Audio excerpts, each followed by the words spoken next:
Welcome back to KTN Prime. My name is Robinson Okenya. I want us to get into a conversation tonight, and it's all about cohesion in the country and political intolerance. And joining me to talk about this is none other than the chairman of the National Cohesion and Integration Commission in Kenya, Reverend Dr. Samuel Kobia.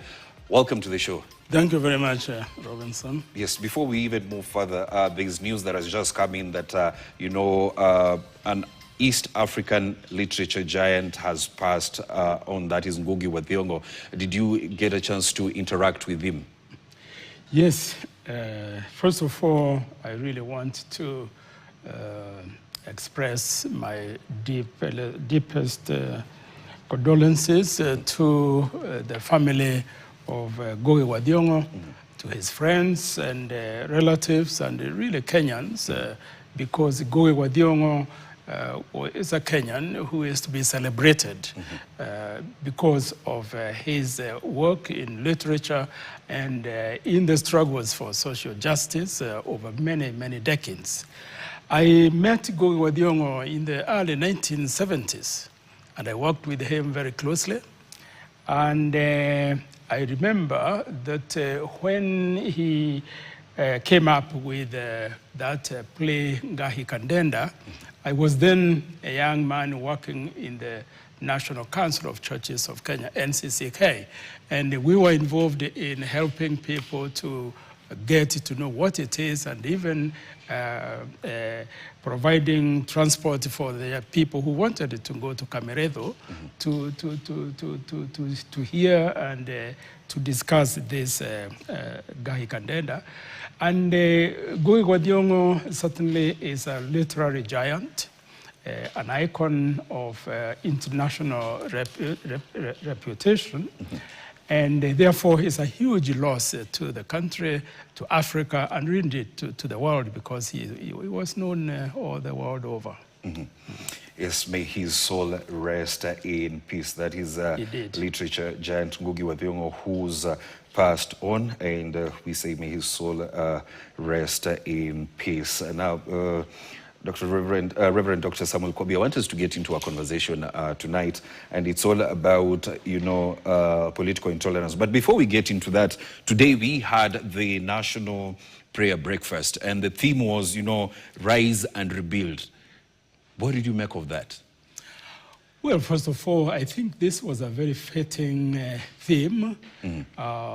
This is to do with the biblical story of Nehemiah, who was in exile when the children of Israel were in exile, and he heard of the wars of Jerusalem were destroyed, and therefore he took it upon himself, and he said that he felt called by God to go and rebuild the walls of Jerusalem.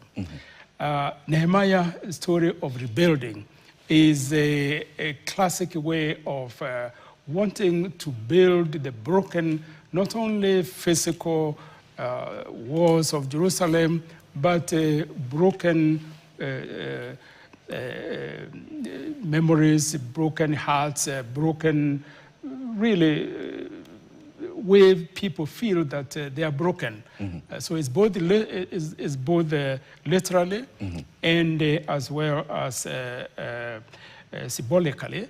And I think Kenya is at that point where there is need for rebuilding our lives, rebuilding our communities, and therefore it was very fitting indeed.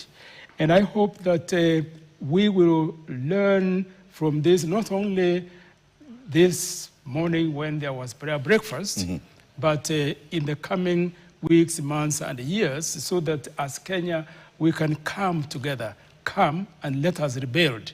That is what Nehemiah said, and he mobilized the people, and they were able to build because they were committed to it, and they believed in rebuilding the walls of Jerusalem. And therefore, Kenya needs really to bring together all its people and let us rebuild the wars of Kenya, because they are broken. Mm-hmm. We had a story a few minutes ago of leaders, when we do have prayer breakfast, the leaders come with lots of humility, but after that is done, they go back to, you know, them being themselves.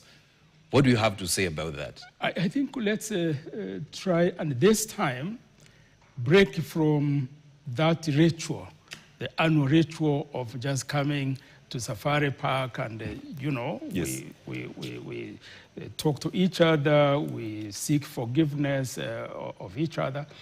But I would really hope that what happened today at Safari Park, when His Excellency, the President himself, sought forgiveness and apologized to Gen Z, to Kenyans, you know, it takes a great moral courage for a leader of, you know, like a president or any leader really, to apologize.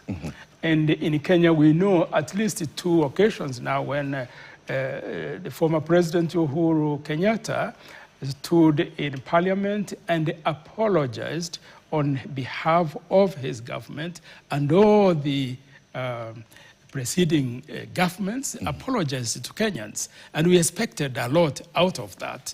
But then it didn't become a process.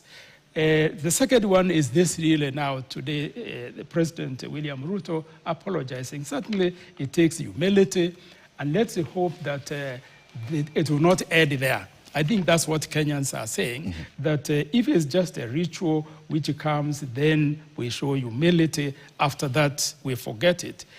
What I really would expect is that from this apology, because I know, of course, many people are saying it's a fake apology and all that, but let's give it the benefit of the doubt. And let's take the president at his word and hope that then he can lead the country into even a national day of repentance and seeking forgiveness of each other.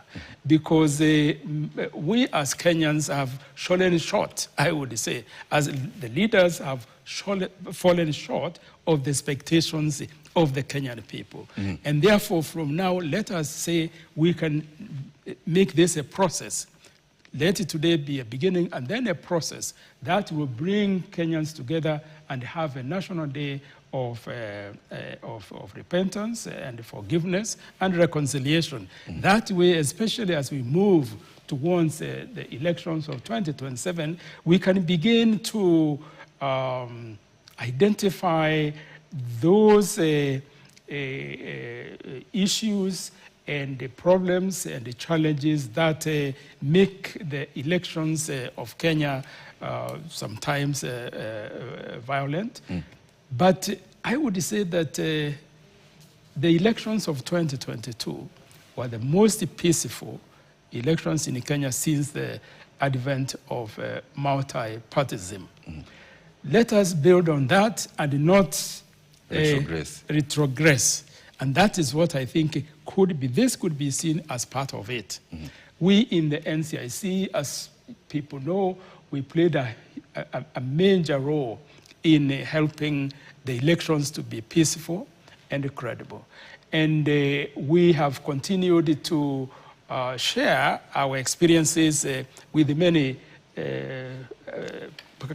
Africans who have come to benchmark with us. Yes. And therefore, let us build on this. We have come up with what we call transgenerational conversations that we want to bring together all the Kenyan generations, share together. You have the older generations with their wisdom, with their experiences, etc.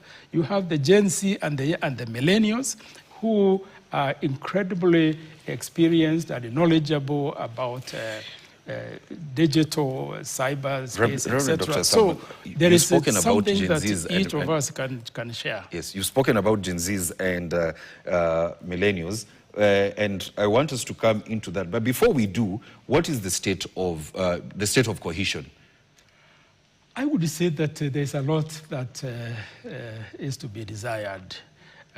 We should be doing better, but when we look at where we are, because in the last 2 years, we have been carrying out a survey, research on a national cohesion index.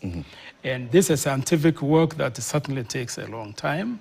And we are about to complete it, and we will be unveiling it in the next weeks. But so far, what we have seen is that there are serious challenges that make the state of our of cohesion in the nation not to be at the level where we want it to be. First of all, there is a serious problem of trust. Trust deficit is very evident in Kenya. Kenyans don't trust their leaders.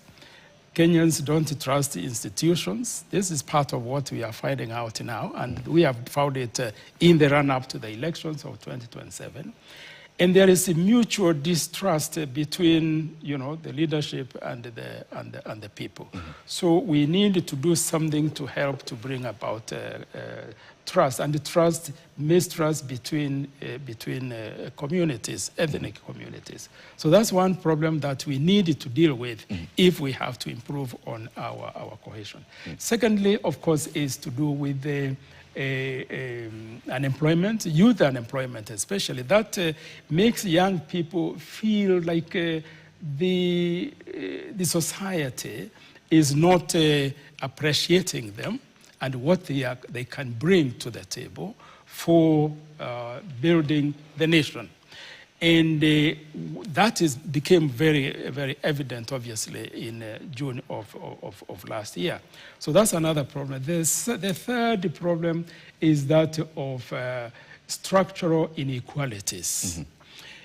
When you have structural inequalities, sometimes also described as historical injustices, etc., then you have a part of the society that feels that they have been taken advantage of, and those who are well off have become well up on the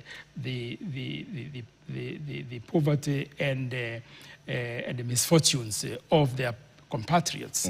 So these are some of the dynamics that we need to work on as we move towards a situation where we can say there is improvement in national cohesion. You've spoken about trust. Do you think that, Kenyans trust the National Cohesion and Integration Commission to, meet their expectations? You see, we did a survey just after the elections of last year. And what became very clear is that at the end of the elections, we asked the Kenyans, who they trusted. What was very interesting is that many Kenyans at that time trusted the police because of the way they had behaved towards the elections of 2022. But of course, we know that has not been maintained up to now. It has changed. It has changed quite a lot. The NCIC was number 3, and the IEBC was number 4. So there's a lot of trust that Kenyans have on NCIC. Very often, I hear many Kenyans really telling us that what we are doing is very good, but we need to be empowered by the Act of Parliament that created NCIC and the amendment that we have been trying to have ourselves so that we can give NCIC more, I would say, they say we can have teeth. That is through resources and through particularly we have said that the amendment bill should include, because we know we cannot really be the ones to do the prosecution. The Constitution is very clear. That is the responsibility of the DPP. Our responsibility when it comes to dealing with the cases of hate speech and incitement to violence, ethnic discrimination, etc., we know that what we could do is to have a power to vet the aspirants for election and appointment into national positions, etc. And if we had that power to vet them, they know that if one has been on what we call the wall of shame, that they could not stand to be elected to Where is this wall of shame? The wall of shame is what we introduced early in the life of my commission. And I must say that we were surprisingly, we were pleasantly surprised that politicians actually care about their reputation, about what people think about them. Because when we came up with a wall of shame and a wall of fame, people said Kenyan politicians don't care. Actually, they care a lot. The hate speech dropped significantly when they knew that we will have them on the wall of shame. And that more than even, summoning them to come and make statements, taking them through prosecution and to the court, that didn't scare them as much as the being on the wall of shame. So that is why hate speech actually dropped significantly. Now, we are going to now publish the wall of shame because we said those who are summoned by NCIC more than twice, those are the ones who will enter into the wall of shame. Yes, we've seen your commission, summon a number of leaders who do not heed to those summons. Last week we saw that. What do you have to say about politicians not heeding to those summons? And recently we've seen a number of political leaders hurling words against each other. What do you make of that? Is it a case of what we've seen people say about the Cohesion and Integration Commission of all bark no bite? No, I mean, you see, the hate speech, the ethnic incitement, etc. This is a very small part of the work of NCIC. It's not even 10%. Okay, but people concentrate on this because it involves politicians. More recently, NCIC has been accused of being biased in favor of the government side, for example, and that we turn the other side when the people who are known to be in the side of or supporting the government, we don't summon them. Yes. Then we have heard on the other side people saying, no, you, and in fact, are biased in favor of the opposition. So that actually shows that NCIC is not biased in favor of anybody. For us, we deal with the Kenyans as citizens. When a Kenyan utters words that are equal to hate speech, we don't summon them because they belong to this party or they belong to the government. They are Kenyans who happen to be, say, a member of a political party or to be shown on the other side of the government. I would say that both the electronic and even print media in the last couple of weeks have really castigated NCIC in this right. Let me say that, in fact, when I looked at those that we have summoned more recently, there were more who are considered to be on the side of government than on the opposition. So what I want to say, particularly to the media people, is to do more research before you make any pronouncements, because some of the things I've heard, being said or written are completely wrong. And therefore, I would say that as NCIC, we stick to the law. And for us, it doesn't matter who you are. So if we summon a Kenyan, and they refuse to honor our summons, we remind them once. If after reminding them they don't come, then we can recommend arrest, which is done by DCI and then prosecuted DPP. by the yes. DPP. So that is what it is. And therefore, I would say that all that we have summoned in the last 1 year, for example, only 3 have refused to come. And those ones, one is being sought for arrest, and will be arrested any time now. And the other 2 went underground. We are looking for them. Yes, let's talk about social media. Are we becoming, as we wind up this conversation, social media, are we becoming more toxic by the day? And what is the commission doing to, try to sift through to make sure that, things go right? Yeah, when it became very clear that